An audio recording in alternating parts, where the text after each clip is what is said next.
Obrolan seputar farmasi. Halo Sobat Farmasi, selamat datang di podcast Farmakopedia X Obsesi, obrolan seputar farmasi. Bersama saya, Naura Widya Ramadhani selaku pembawa acara. Dan kali ini adalah episode pertama Farmakopedia dari Departemen Kajian Strategis berkolaborasi dengan Obsesi dari Departemen Kominfo BEM Fakultas Farmasi Universitas Airlangga. Dan topik kali ini akan membahas mengenai vaksin HPV. Di sini saya tidak sendiri, saya bersama dengan Ibu Apoteker Arina Dery Puspitasari, Magister Farmasi Klinis, selaku narasumber hari ini dan sebagai dosen farmasi UNAIR serta praktisi di Rumah Sakit Universitas Airlangga. Selamat datang Ibu Arina. Terima kasih Mbak Naura. Bagaimana kabarnya hari ini Ibu? Alhamdulillah selalu sehat ya. Alhamdulillah Ibu, semoga sehat selalu ya Ibu ya.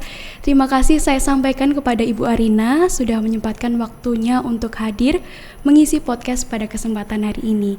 Kita langsung saja ya Ibu ya, untuk topik kali ini kita akan membahas vaksin HPV.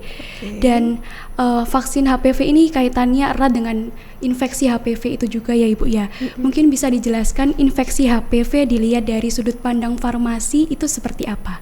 Iya, baik. Infeksi HPV ya, sebelumnya ini nanti akan ada banyak istilah atau mungkin ini masuk dalam topik pembicaraan dewasa ya, jadi saya harap di sini nanti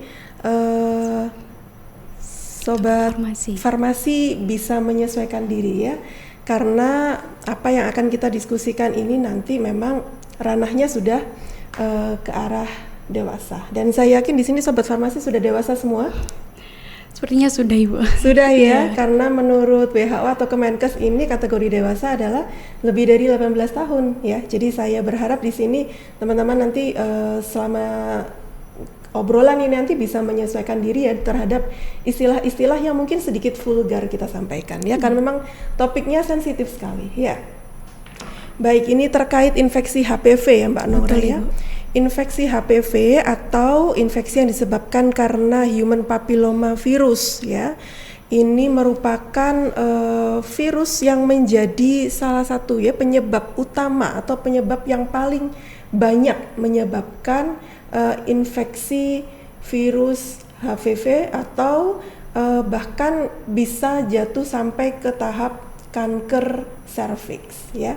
Jadi kanker serviks ini merupakan penyakit yang paling umum ya, keempat di US ya, yang diderita oleh sebagian besar perempuan yang ada di sana ya.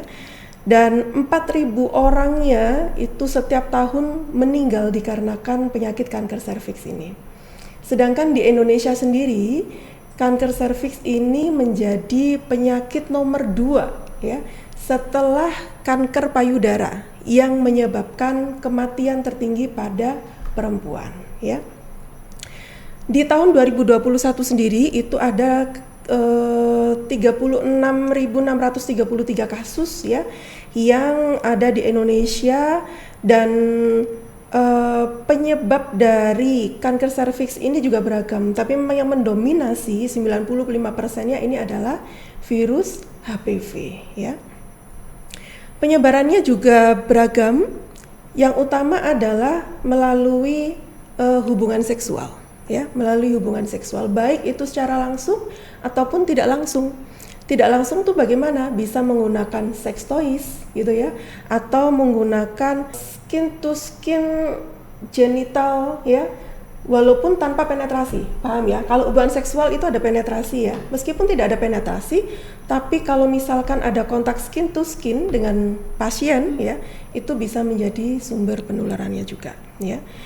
Untuk virus HPV ini sendiri itu banyak macamnya ya, variasinya banyak, bisa sampai 200-an begitu ya. Tapi sebetulnya tidak semua kategori virus HPV itu yang menjadi penyebab kanker serviks ya.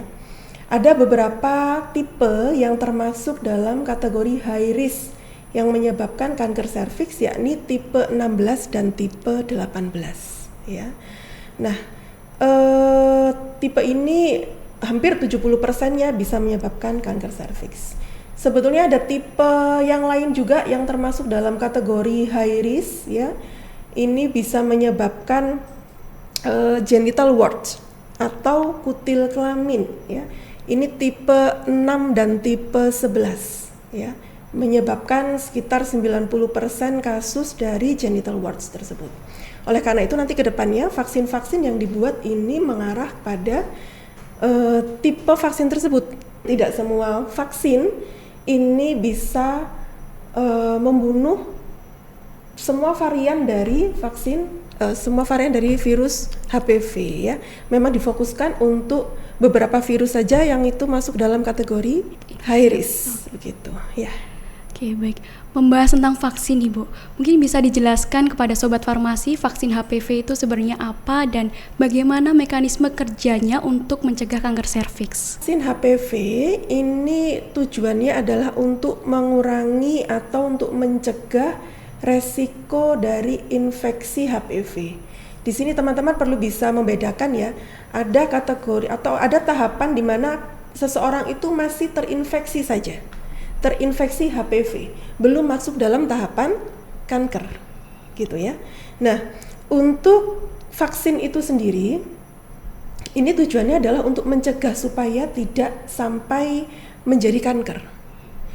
Bisa saja seseorang itu sudah tertular virus HPV-nya, bisa saja seseorang itu sudah terkena infeksinya, tapi belum tentu kasus itu akan mengarah ke kanker. Ya, jadi seperti sediaan vaksin pada umumnya, ya, vaksin HPV ini juga bekerja dengan cara menstimulasi tubuh untuk memproduksi antibodi, ya, sehingga nanti suatu saat kalau seseorang itu terpapar dengan virus HPV, ya, nah ini bisa mencegah supaya virus ini tidak berkembang menjadi atau menjadi penyebab kanker serviks tersebut ya.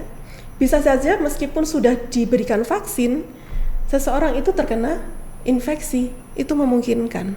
Tapi dengan adanya vaksin, setidaknya pasien ini bisa meminimalkan kondisinya atau memaksimalkan kondisinya supaya tidak jatuh pada kondisi kanker. Begitu. Baik, jadi memang bisa untuk mencegah dari kanker serviks itu sendiri ya Ibu. Betul. Ya. Nah, apakah vaksin HPV ini efektif untuk mencegah terjadinya kanker serviks, Ibu? Vaksin HPV ini terbuat dari ini ya, apa namanya? Ada yang namanya VLP ya, virus-like protein. Ini dibuat dari komponen permukaan HPV dan VLP ini dia tidak menular karena tidak mengandung DNA dari HPV. Jadi aman diberikan kepada pasien ya. Karena itu tadi tidak mengandung gen DNA dari virusnya, dia hanya menyerupai saja sehingga antibodi bisa terbentuk dari sana ya. Nah, bagaimana aktivitas dari vaksin ini? FDA sama WHO ini sudah menstatementkan bahwa penggunaan vaksin ini sangat efektif untuk mencegah ya kejadian kanker. Tapi tidak menjamin seseorang itu tidak terkena infeksi HPV. Tolong dibedakan ya. Jadi mungkin saja seseorang itu bisa terkena infeksi HPV meskipun sudah divaksin, tapi tidak sampai jatuh ke arah kanker ya. Dan ini berdasarkan uji klinik yang sudah pernah dilakukan ya, vaksin HPV ini sangat efektif untuk mencegah terjadinya kanker serviks jika diberikan sebelum seseorang itu melakukan hubungan seksual yang pertama kali. Begitu ya. Jadi efektif tapi ada syarat ya. Jika diberikan sebelum melakukan hubungan seksual yang pertama kali. Gitu. Oke, jadi memang efektif ya Ibu sebelum melakukan hubungan seksual yang pertama kalinya. Selanjutnya apakah di luar sana itu saya pernah mendengar ada mitos ya Ibu ya bahwa vaksin HPV ini dapat menyebabkan kegagalan ovarium, kemudian autoimun, penyakit neurologis, kematian, bahkan ada mitos bahwa meningkatkan perilaku seksual beresiko sampai pergaulan bebas. Nah, apakah mitos tersebut benar atau sebenarnya itu faktanya bagaimana sih Ibu? Iya. Jadi namanya mitos ya, yang namanya mitos itu kebenarannya tidak bisa dipertanggungjawabkan ya. Di sini dari Kementerian Kesehatan sendiri sudah membuat statement bahwa vaksin HPV ini aman ya, aman digunakan dan tidak menyebabkan apa tadi itu kemandulan begitu ya. Kalau sudah terkena kanker serviks ini yang menyebabkan kemandulan ya. Jadi bukan karena vaksinnya, tapi karena kankernya yang menyebabkan kemandulan. Vaksinnya sendiri relatif aman, gitu ya. Jadi terkait hal tersebut itu tidak benar dan pergaulan bebas. Nah ini sebetulnya kesalahpahaman ya, kesalahpahaman dari masyarakat. Kalau dia sudah divaksin HPV, dia merasa aman ya dari infeksi virus HPV. Tidak demikian. Ini yang mungkin perlu diluruskan ya, bahwa setelah vaksin tidak menjamin seseorang untuk tidak terkena infeksi HPV ya. Itu tetap harus diwaspadai sehingga hal-hal yang memicu seseorang terkena HPV ya, infeksi HPV ini harus dihindari, bukan hanya sekedar vaksin saja dan dia merasa aman. Contohnya apa? Kalau upaya yang bisa dilakukan untuk mencegah seseorang terkena infeksi HPV ya, selain vaksinasi, mungkin Mbak Naura bisa membantu? Ya tadi mencegah pergaulan bebas ya Bu, menghindari seks bebas mungkin? Iya betul ya. Jadi setia pada pasangan, kalau memang seseorang itu sudah memiliki pasangan, itu bisa menjadi salah satu barier begitu ya. Dan kemudian penyebab yang lain sebetulnya ada, yakni genetik ya. Tapi kalau untuk genetik ini tidak bisa dihindari ya, ini harus diterima. Tapi kalau terdeteksi lebih awal seseorang itu terinfeksi HPV, ini bisa diatasi ya. Jadi tidak sampai jatuh ke kondisi kankernya. Selanjutnya, apakah vaksin HPV ini aman digunakan untuk berbagai usia Ibu atau ada rentangnya untuk mendapatkan vaksin HPV ini? Baik. Untuk rentang usia yang aman, ini karena goalsnya adalah ke arah kanker serviks ya, ke arah kanker serviks yang mana biasanya ini anak-anak atau remaja atau bahkan perempuan dewasa ini ya, vaksin ini relatif aman untuk beberapa kategori usia. Hanya saja menurut WHO di sini diarahkan atau disarankan, direkomendasikan mulai vaksinasi HPV ini pada usia 9 tahun ya, pada usia 9 tahun. Kenapa? Karena biasanya anak usia seperti ini nih sudah mulai paham informasi di luar atau mungkin sudah mulai terpengaruh oleh lingkungan sekitar ya. Nah, usahakan sebelum seseorang itu melakukan hubungan seksual yang pertama kali ya. Bukan berarti terus di sini direkomendasikan setelah 9 tahun terus boleh berhubungan seksual, tidak ya. Sebetulnya usia yang disarankan di sini ini adalah terkait dengan perilaku. Biasanya anak-anak usia sekian ini ada rasa ingin tahunya yang besar, ingin mencoba yang besar ya, termasuk ingin mencoba berhubungan seksual, entah karena faktor lingkungan dan sebagainya ya. Sehingga di sini diantisipasi dengan pemberian pada usia 9 tahun. Pada usia 9 sampai 14 tahun ini bisa diberikan vaksin 1 sampai 2 dosis ya, dalam rentang 6 sampai 12 bulan ya. Nah, sedangkan usia remaja kalau memang terlewat ya, di usia anak-anaknya ini terlewat tidak diberikan vaksin ya, di usia 9 sampai 14 ini biasanya kalau programnya pemerintah ini diberikan pada saat anak itu kelas 5 atau usia 11 tahun ya, diberikan dosis yang pertama, kemudian pada saat dia kelas 6 usia 12 tahun itu diberikan dosis yang kedua. Begitu ya. Nah, kalau misalkan periode ini terlewat ya, tidak dilakukan vaksinasi sampai dengan usia tersebut, ini bisa masuk dalam usia remaja, masih bisa diberikan ya. Di usia 15 sampai 20 tahun ini bisa diberikan 2 dosis ya dalam rentang waktu 6 bulan ya. Bahkan kalau semisal di sesi atau di fase remaja ini juga terlewat tidak dilakukan vaksin, ini bisa diberikan pada orang dewasa ya di usia lebih dari 21 tahun sampai dengan 26 tahun. Ini bisa diberikan 2-3 dosis dalam rentang waktu 6 jedahnya ya, selang 6 bulan antar dosisnya. Itu bisa diberikan ya. Sebetulnya 1 dosis vaksin ya, ini efektivitasnya sudah cukup untuk bisa mengcounter infeksi HPV ya. Penelitian di Australia itu menunjukkan bahwa pemberian vaksin 1 kali dosis ini bisa memproduksi antibodi 9 kali lebih besar dibandingkan dengan ketika dia terkena infeksi secara alami oleh virus HPV. Jadi sebetulnya 1 dosis sudah cukup, tapi di sini dilengkapi 2 supaya lebih adekuat begitu ya dosisnya. Kalau misalkan terlewat juga pada masa usia itu bagaimana? Bisa sih diberikan ya pada wanita usia lebih dari 26 tahun tuh bisa. Selama seseorang itu belum melakukan hubungan seksual. Nah, biasanya pada usia-usia seperti itu, ini sudah pernah gitu melakukan hubungan seksual, sehingga efektivitasnya tidak seoptimal ketika seseorang itu belum melakukan hubungan seksual.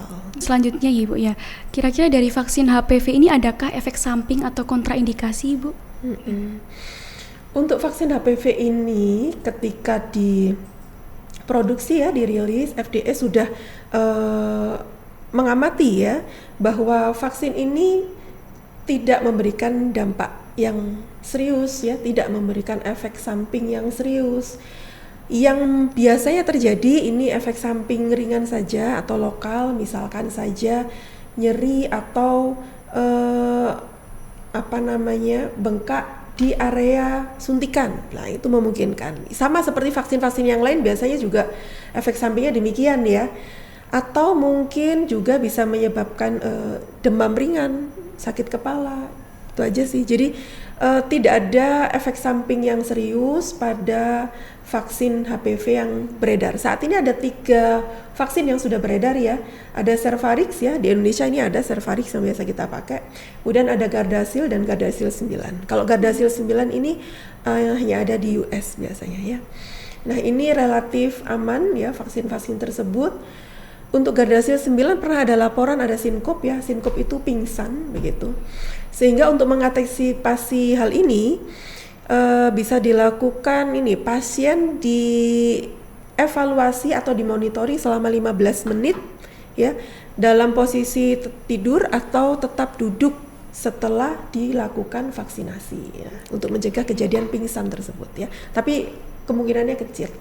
Jadi hanya efek samping ringan ya Ibu efek ya. samping ringan. Untuk kontraindikasinya juga kalau memang pasiennya sudah teridentifikasi alergi ya, pada dosis pertama alergi ya sudah jangan diberikan lagi. Kalau itu sudah kontraindikasi, kalau sudah riwayat alergi ya.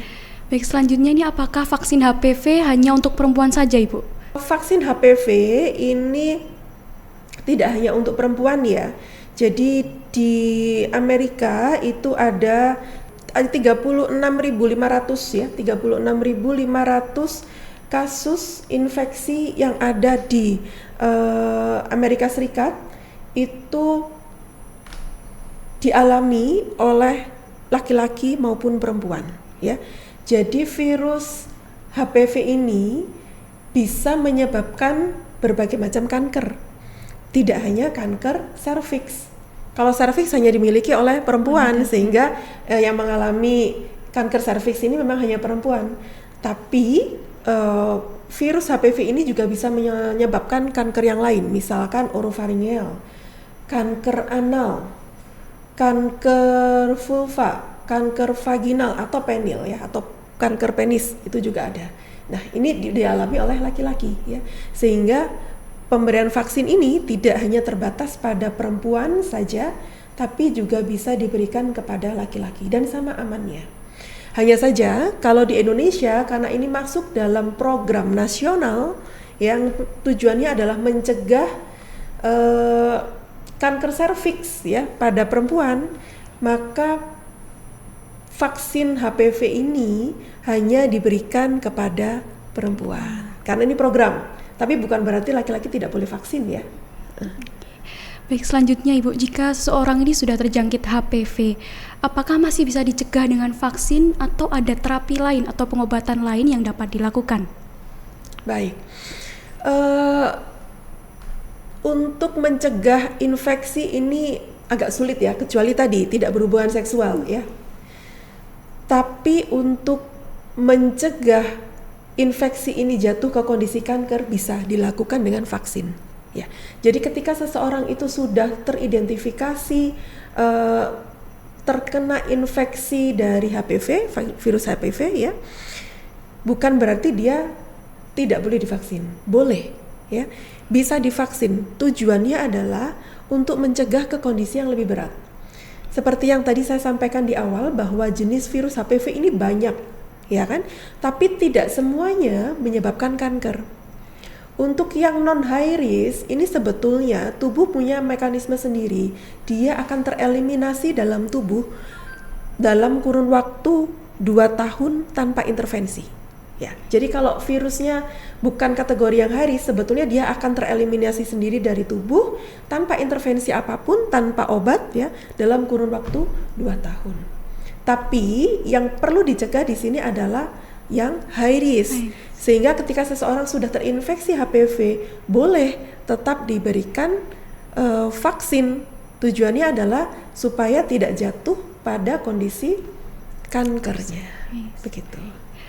Jadi saya tadi mengingat nih Bu bahwa banyak diberikan ke remaja wanita vaksin HPV ini. Nah, apakah itu memang harus diwajibkan atau opsional saja? Untuk vaksin ini saat ini karena ini masuk dalam program nasional maka sifatnya wajib. Tapi memang kadang masyarakat ini tidak patuh ya terhadap program pemerintah. Jadi apakah ini pilihan? Saya merekomendasikan supaya Anda tetap melakukan ya vaksinasi ini ya. Jadi ini sifatnya wajib karena masuk program nasional. Karena kita tidak pernah bisa menjamin ya pasangan seksual kita ini sehat atau tidak ya. Kalau memang bisa dijamin bahwa pasangan seksual kita ini nanti sehat, ya sebetulnya tidak perlu vaksin juga tidak apa-apa begitu ya. Tapi kalau tidak bisa menjamin pasangan seksualnya itu sehat, bebas dari virus, maka sebaiknya mengikuti program pemerintah ya. Dan program ini sudah didukung oleh 4 kementerian ya, tidak hanya Kementerian Kesehatan, tapi juga Kementerian Pendidikan ya, Kementerian Pendidikan Kebudayaan dan Teknologi, kemudian Kementerian Agama dan juga Kementerian Dalam Negeri. Ya, keempat kementerian ini berkomitmen untuk mensukseskan program vaksinasi HPV ini. Ya, dalam rangka untuk mewujudkan SDGs 2030. Baik. Mengingat terkait kebijakan pemerintah, Ibu, kan sekarang sudah diwajibkan untuk anak-anak dan remaja untuk mengikuti vaksin. Bagaimana pandangan Ibu terkait hal tersebut dan apakah memang aman untuk anak-anak itu sendiri? Jadi program demonstrasi imunisasi HPV ini sudah dilaksanakan sejak tahun 2016 ya. Pada tahun 2020 Menteri Kesehatan menetapkan perluasan di beberapa daerah terkait program demonstrasi pemberian vaksin imunisasi HPV pada tahun 2020 sampai 2024 ya, melalui SK Permenkes nomor 449 tahun 2020. Untuk mencapai percepatan pencapaian eliminasi kanker serviks tahun 2030, ini dilakukan program introduksi imunisasi HPV ya pada tahun 2022 sampai dengan 2024 ya, ke dalam program imunisasi nasional melalui Peraturan Menteri Kesehatan nomor 6779 tahun 2021. Pada program itu targetnya di tahun 2022 sampai 2023 ini beberapa provinsi besar seperti Jakarta, kemudian Yogyakarta, Jawa Tengah, Jawa Timur, Bali, Gorontalo, Sulawesi Selatan, Sulawesi Tenggara, Sulawesi Utara ini ditargetkan untuk mengikuti program tersebut. Nah, di tahun 2024-nya ini diperluas, semua wilayah Indonesia harus sudah mengikuti program introduksi tersebut. Program ini dilaksanakan melalui kegiatan BIAS atau Bulan Imunisasi Anak Sekolah, ya. Program ini, BIAS ini diperuntukkan bagi anak-anak sekolah usia SD atau sederajat, ya, dilaksanakan oleh puskesmas, ya, dengan biaya yang ditanggung oleh APBD atau APBN, ya. Di tahun 2022 ini diterbitkan SK bersama 4 menteri, yakni Menteri Kesehatan, Menteri Pendidikan Kebudayaan dan Riset, kemudian Menteri Agama dan juga Menteri Dalam Negeri tentang penyelenggaraan peningkatan status kesehatan peserta didik SD sederajat untuk memastikan status imunisasinya setiap peserta didik telah lengkap, ya, termasuk imunisasi HPV. Nah, vaksin HPV ini diberikan gratis, ya, dalam program tersebut, ya, kepada anak perempuan usia SD di Indonesia, karena program Indonesia untuk anak perempuan, begitu, ya. Nah, ini menunjukkan betapa pentingnya program ini, ya, sehingga perlu diikuti oleh seluruh anak perempuan di Indonesia. Wah, memang sangat penting ya Ibu, Iya. dan sudah disediakan gratis oleh pemerintah untuk anak Indonesia, terutama anak perempuan dari SD ya Ibu ya. Iya, betul. Oke. Terakhir Ibu, bagaimana peran apoteker untuk dapat turut andil dalam upaya mengeliminasi kasus kanker serviks akibat HPV ini? Baik, apoteker di sini mendukung, ya, pemerintah Indonesia dalam berkomitmen untuk mencegah morbiditas, mortalitas, ya, ataupun kecacatan yang disebabkan oleh penyakit yang sebetulnya dapat dicegah, ya, dengan imunisasi, ya. Nah, salah satunya adalah program pencegahan kanker serviks ini, ya, melalui program imunisasi HPV, ya.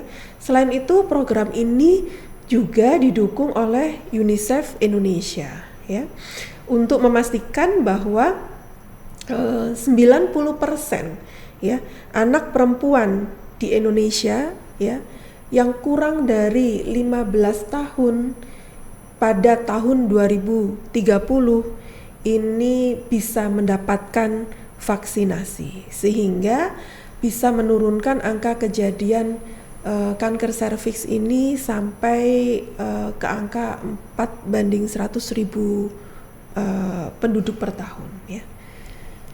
Jadi memang peran apoteker ini sangat penting untuk mengambil andil mengeliminasi kasus kanker serviks akibat HPV ini ya Ibu, Iya. ya. Selain itu juga di sini apoteker berkewajiban, ya, untuk menjaga sediaan vaksin tersebut, ya, supaya tetap baik, tetap aman, sehingga efektif untuk digunakan, ya. Karena mengingat vaksin ini adalah sediaan cold chain, ya, sehingga butuh penanganan khusus pada saat pendistribusian, bahkan sampai ke penyimpanan. Jika terjadi kesalahan pada proses pendistribusian sampai dengan penyimpanan, ini menyebabkan vaksinnya rusak, ya, tidak efektif, ya, sehingga di sini peran apoteker sangat besar untuk menjamin bahwa vaksin tersebut aman dan juga efektif untuk digunakan. Baik, jadi memang berperan untuk menjaga efektivitas dari vaksin itu ya Ibu, ya. Iya, betul. Wah, tidak terasa Ibu, ini sudah di penghujung podcast. Luar biasa, hari ini pembahasannya sangat menarik dan terutama sangat penting juga untuk Sobat Farmasi di luar sana. Terima kasih Sobat Farmasi sudah mendengarkan podcast episode pertama kami dari awal sampai akhir. Hari ini kita telah membahas apa itu HPV atau Human Papilloma Virus, sampai vaksin HPV itu apa, bagaimana mekanisme kerjanya, dan mitos fakta dari vaksin HPV itu sendiri, kemudian rentang usia di mana Sobat Farmasi bisa mulai melakukan vaksinasi mulai dari umur 9 tahun ya Bu, sesuai WHO. Kemudian efek samping serta kontraindikasi, bahwa efek samping dari vaksin HPV ini ringan, sehingga Sobat Farmasi yang ingin melakukan vaksin HPV Nggak perlu nggak khawatir. perlu khawatir. Kemudian juga peran penting seorang apoteker dalam edukasi dan pencegahan kanker serviks dengan vaksin HPV itu sendiri. Mungkin Ibu ada closing statement untuk Sobat Farmasi di luar sana? Mbak Nora sudah vaksin? Sepertinya belum, Ibu. Usahakan nanti Sobat Farmasi vaksin ya sebelum menikah ya. Baik. Sebelum menikah, kalau sudah ada plan menikah 1 tahun sebelumnya segera vaksin 2 kali dosis ya dengan selang waktu 6 bulan ya, supaya kita terjaga begitu ya dari jatuh ke kondisi kankernya. Meskipun kita tidak bisa mencegah terjadinya infeksi HPV, tapi setidaknya kita tidak jatuh pada kondisi kanker. Baik. Segera vaksinnya bagi yang belum ya. Baik, wah, terima kasih Bu Arina sudah bersedia untuk hadir di sini mengisi podcast hari ini sebagai narasumber. Sangat informatif dan bermanfaat sekali untuk episode kali ini. Semoga dapat bertemu kembali di episode Farmakopedia di episode berikutnya. Baik Sobat Farmasi, sampai jumpa di episode berikutnya. Kita ada tagline hari ini, Bu, vaksin HPV, investasi kesehatan untuk masa depan. Mungkin kita bisa bersama-sama untuk mengajak Sobat Farmasi. Vaksin HPV, investasi kesehatan untuk masa depan. Selamat siang. Selamat siang.